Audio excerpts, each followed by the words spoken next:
मुझे चरणों से लगा ले मेरे श्याम मुरली वाले।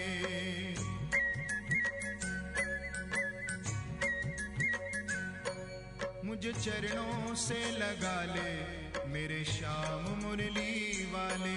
मुझे चरणों से लगा ले मेरे श्याम मुरली वाले।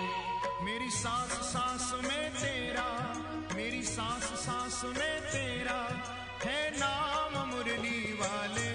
मुझे चरणों से लगा ले मेरे श्याम मुरली वाले।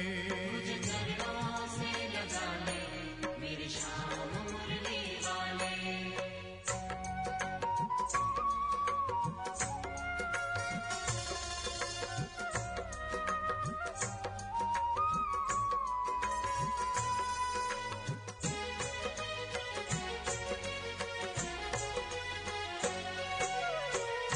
भक्तों की तुमने काना विपदा है टारी। भक्तों की तुमने कान्हा विपदा है टारी। मेरी भी बाह थामो आके बिहारी। मेरी विदाएं थामो आके बिहारी। विघ्न बनाए तुमने, विघ्न बनाए तुमने हर काम मुरली वाले। मुझे चरणों से लगा ले मेरे श्याम मुरली वाले। मुझे चरणों से लगा ले मेरे श्याम मुरली वाले।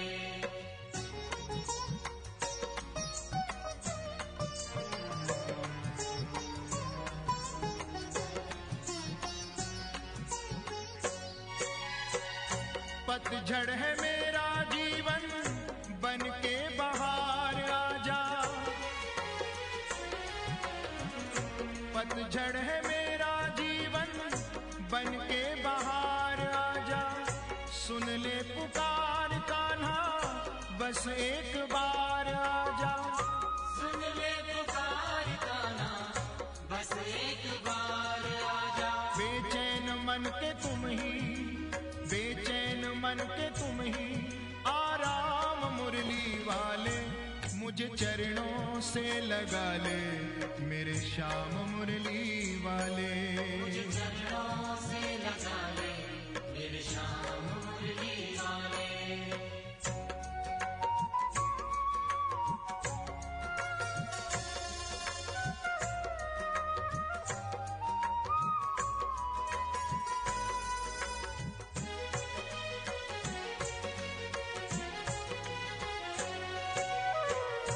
तुम हो दया के सागर, जन्मों की मैं हूँ प्यासी।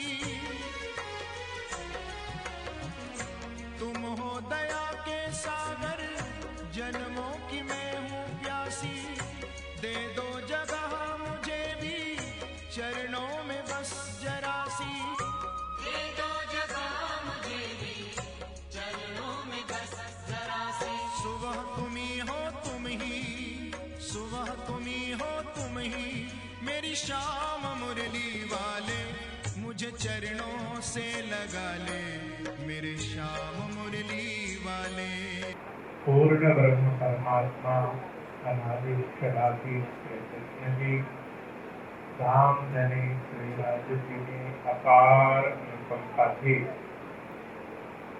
આજના વિશેષ કાર્યક્રમમાં આપણી વચ્ચે વિરાજમાન છે પરમ આદરણીય મહંત શ્રી 108 પદ્મની સૌરભજી મહારાજ, પરમ આદરણીય મહંત શ્રી 108 લક્ષ્મણ જ્યોતિજી મહારાજ, પરમ આદરણીય મહંત શ્રી 108 પ્રકાશાનંદજી મહારાજ, આજના ઉદ્ઘોષક શાસ્ત્રીજી श्याम सुंदर जी, तनेजा जी, डॉक्टर मेदिनी प्रसाद दान जी, शास्त्री जी श्याम पौड़ेल जी, हमारा बता महानुभावों हरि कोयनाला जी, दिलीप जी, हमारे भगत जी देवराज भगत जी,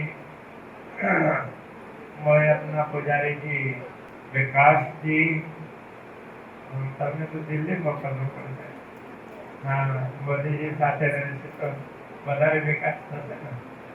હા, બીજા ખંભાતના પૂજારીજી કેશવજી, હા, સુમનજી, ઉપસ્થિત સૌ મહાનુભાવો, અમદાવાદના સૌ અગ્રણી મહાનુભાવો, શ્રી મોતીભાઈજી, દિનેશભાઈજી, કાંતિભાઈના પ્રતિનિધિ અને એમના સુપુત્ર શ્રી જતીનભાઈ, દીપકભાઈ, મનસુખભાઈ અને બધા અગ્રણી મહાનુભાવો, બધા ધર્મપ્રાણ સુંદર સાથી આશા પૂજારીજી, હા, અગ્નિદેવજી, હા,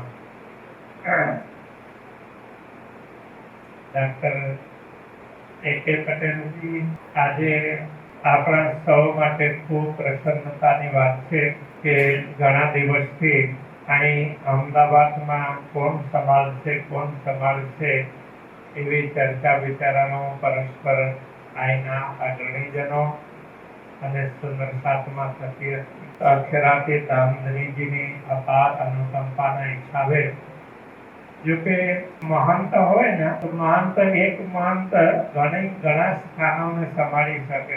એ બધાને સમજવું પડે. એક પૂજારીજી હોય એને જે મંદિરમાં હોય એને જ સંભાળી શકે, કેમ કે એને પૂરેપૂરી ડ્યુટી આપવાની હોય. અને મહંત હોય તો એ તો ઘણા મંદિરોને સંભાળી શકે. કે આપણા સ્વામી શ્રી ચંદન સૌરભજી મહારાજ એ પહેલાથી જ મહંત છે. નવતનપુરી ધામમાં રહીને નવતનપુરી ધામની સંભાળ કરે અને જ્યાં જ્યાં જવું પડે ત્યાં જાય. દ્વારકાની દેખભાલ કરવાની હોય, અત્યારે પોરબંદરમાં નિર્માણ પામી રહ્યું છે ત્યાં જવાની આવશ્યકતા પડે, બીજી જગ્યાઓમાં આવશ્યકતા પડે, બધી જગ્યાઓમાં જાય અને બધું જ ધ્યાન રાખે. એટલે એ બધા ધ્યાનથી રાખવાના છે. અને વધારાનો અહીં અમદાવાદનું પણ પૂરેપૂરું ધ્યાન રાખે. એટલે અમદાવાદના મહંત તરીકે પણ રહેશે અને બીજી સેવાઓ પણ આપશે. પરમાનંદ સચ્ચિદાનંદ સ્વરૂપ સાક્ષાત શ્રી રાજજી શ્રી શ્યામા મહારાજીના પાવન કોમલ કૃપામય શ્રી ચરણોમાં કોટી કોટી નમન વંદન એવં પ્રેમ પ્રણામ. આજે આ પાવન અવસરે શ્રી કૃષ્ણ પ્રણામી મંદિર અમદાવાદના આપ સૌને આશીર્વદન અને દર્શનનો લાભ આપી રહેલા શ્રી કૃષ્ણ પ્રણામી ધર્માચાર્ય અનંત શ્રી વિભૂષિત પરમ પૂજ્ય પરમ વંદનીય પ્રાતસ્મરણીય જગતગુરુ આચાર્ય મહારાજશ્રીના શ્રી કમલમાં ચરણ કમલમાં કોટી કોટી પ્રેમ પ્રણામ. આપ સૌએ જેમનો સુંદર સાજી જીવનમાં ક્યારે કઈ બદલાવ આવે એ નિશ્ચિત હોતો નથી. ત્યાંનો કોલેજ લાઈફ જે છે પૂર્ણ કરીને હું થોડોક આવાજો આવી ગયો હતો, કાંઈક સંસ્થા માટે અથવા કાંઈક કરવા માટે જે પણ હોય.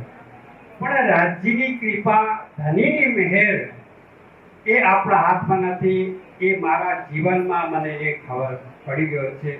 કેમ કે જ્યારે હું ત્યાં આવેલો વાપીમાં અને મને કીધું કે તમે રહી શકો સરસ પશુ પર જ, પણ તમે 6 મહિના પછી હૈદરાબાદ જવું પડે. પછી ત્યારે રાજ્યની કૃપા હશે અને મારા ભ્રાતાશ્રી અહીંયા ઉપસ્થિત છે દિલીપ પ્રસાદજી, એમને કીધું કે તમે આમાં કેમ પડો છો? તમે સીધા એક વખત પહેલી વાર આવી રહ્યા છો એટલે તમે સર્વપ્રથમ આપણા કેન્દ્ર બિંદુ છે, ધર્મનું ઉદ્ગમ સ્થાન છે, સદગુરુજીનું સ્થાન છે, એટલે ત્યાં જઈને તમે દર્શન કરીને આવો. બોલો શ્રી કૃષ્ણ કનૈયાલાલ કી. એટલે એમની આજ્ઞાથી હું શ્રી 5 નવતનપુરી ધામમાં એટલે 1997માં ત્યારે આવેલો અને પરમ પૂજ્ય મહારાજશ્રીનું સાનિધ્ય મને મળ્યું. અને એ સમયમાં હું યાદ કરવા માંગુ છું, જ્યારે મને સર્વપ્રથમ તો આજના ઘડીએ મને યાદ આવે છે જેમની કૃપાથી આજે હું અહીંયા છું એવા મારા માતા પિતા શ્રીઓ છે એ હજી પણ અહીંયા છે, તો એના ચરણોમાં પણ હું પ્રણામ કરું છું. મારો સ્કૂલ લાઈફ થી કોલેજ લાઈફ સુધીમાં જેને મને આ જ્ઞાનરૂપી ચક્ષુ આપ્યા એવા મારા સંપૂર્ણ ગુરુઓને પણ હું ચરણમાં પ્રણામ કરું છું. બોલો શ્રી કૃષ્ણ કનૈયા લાલ કી. સુંદર સાજી વાણીમાં કહ્યું છે કે આપણે ધારેલો કાંઈ થતો નથી, પણ જે રાજી ધારે, જે પરમાત્મા ધારે એ થાય. એટલે કહ્યું છે કિયા કરાયા કરત હૈ સો સબ હક કાગર. કિયા કરાયા કરત હૈ સો સબ હક કાગર. હું જે કર્યું પહેલા પાસ્ટમાં, ફ્યુચરમાં જે કરું છું, વર્તમાનમાં જે છે એ સંપૂર્ણ શ્રી રાજજી મહારાજના દિશા નિર્દેશનથી જ થાય છે. એ આપ સૌએ પણ ક્યારે અનુભવ કરી ચૂક્યા હશો, કેમ કે પારિવારિક જીવનમાં એવા સંજોગો અનેક વાર આવે, એટલે બધાએ આ અનુભવ કર્યા હોય. એટલે રાજ્યની ઈચ્છા આપણે સંતનો લાઈફ અથવા તો કોઈ પણ ધર્મમાં જાય એનો પોતાનો કાંઈ હોતું નથી. આપ વિચાર કરો, જે પણ આજે આપ જોઈ રહ્યા છો સંત, એમને પોતાનો પરિવારને છોડ્યા છે, પોતાનો જન્મ સ્થાનને છોડ્યા છે, અને એ કાર્ય કરે છે સમાજ માટે, ધર્મ માટે, સત્ય માટે, પરમાત્મા માટે. બોલો શ્રી કૃષ્ણ કનૈયા લાલ કી. એટલે એના જીવનમાં કઈ કશું હોતું નથી. આ વિચાર કરો, આજે જે સ્થાનમાં આપણે છીએ, શ્રી કૃષ્ણ પ્રણામી મંદિર અમદાવાદ, આ પવિત્ર જગ્યામાં આપણે છીએ, તો આપણે બાજુમાં જ આપણા પરમહંસ શ્રી રંગદાસજી મહારાજજીનો છબી આપણે નિહાળી રહ્યા છે.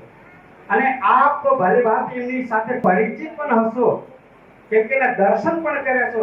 એમનો જીવન, એમનો લાઈફ આપજો, એમનો પ્રાકૃતિક ક્યાં, એજ્યુકેશન જે હોય એ ક્યાં, અને ક્યાં આવ્યા પછી તપશ્ચર્યા કર્યા, એના આગળ કેટલા થયેલા હશે ધની પુરુષ, માની પુરુષ, નામી પુરુષ અમદાવાદમાં. પણ કોઈનું આજે આ રાજજી મહારાજને સાઈડમાં એમનું પૂજા થાય, પણ ત્યાં એ તપસ્યા, એ નિષ્ઠા છે, એની જ પૂજા થાય. માણસનું શરીરની પૂજા નથી, એની ત્યાગ, તપસ્યા, નિષ્ઠા જે છે ને એની પૂજા થાય, એના આચરણની પૂજા થાય. એટલે તો આપણે ચરણમાં નમન કરીએ છીએ. જેનો આચરણ શુદ્ધ હોય, જેનો આચરણ ભક્તિમાં હોય, જેનો આચરણ સમાજ પ્રત્યેના હોય, એને હંમેશા લોક ચરણમાં પડે, કેમ કે એને જીવનને ફૂલ જેવો સુવાસ જે છે એ બધાને આપ્યો હોય. બોલો શ્રી કૃષ્ણ કનૈયા લાલ કી. એટલે આ સમયમાં પણ 15/11/1974 રામનવમી તિથિ છે, પણ આજે પણ આપણે એમને યાદ કરીએ. અને ખરેખર તો મારો તો સંજોગ પણ એવો છે, એમની 15/11/1974 રામનવમી તિથિ છે, અને મારો બર્થડે પણ તિથિ છે એના 8 દિવસ પછી. બોલો શ્રી કૃષ્ણ કનૈયા લાલ કી. એટલે 23/11/1974 રાજ્યની કૃપા, કાંઈ પણ આપણી નહીં. આજે આપણે ત્યાં એકત્રિત થયા છે અમદાવાદ શ્રી કૃષ્ણ પ્રણામી મંદિરમાં.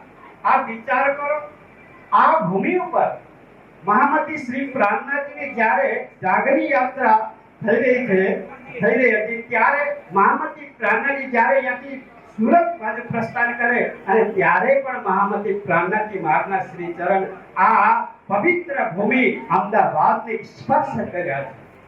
અને જ્યારે પાછા અહીંયાથી લઈને યાત્રા કરીને આગળ નીકળે છે મંદસર બાજુ, ત્યારે પણ આ ભૂમિને સ્પર્શ કરીને જાય છે.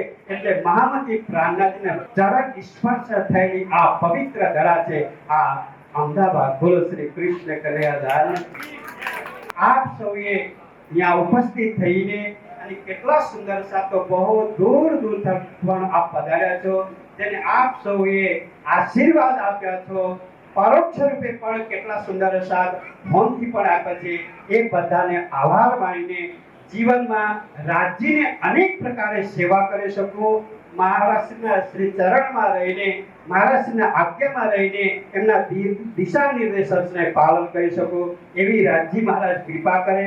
શ્રી મહારાજશ્રીનો આ દિવ્ય કૃપા મારી ઉપર રહે, આ એક કામના સાથે મારી વાણીને હું વિરામ આપું છું. બોલી શ્રી કૃષ્ણ કનૈયા લાલ કી, નિજાનંદ સ્વામી કી, શ્રી પ્રાણનાથ પ્યારે કી, શ્રી રંગદાસજી મહારાજ કી, જગતગુરુ આચાર્ય શ્રી કૃષ્ણમણિજી મહારાજ કી, સર્વે સુંદર સાથ કી.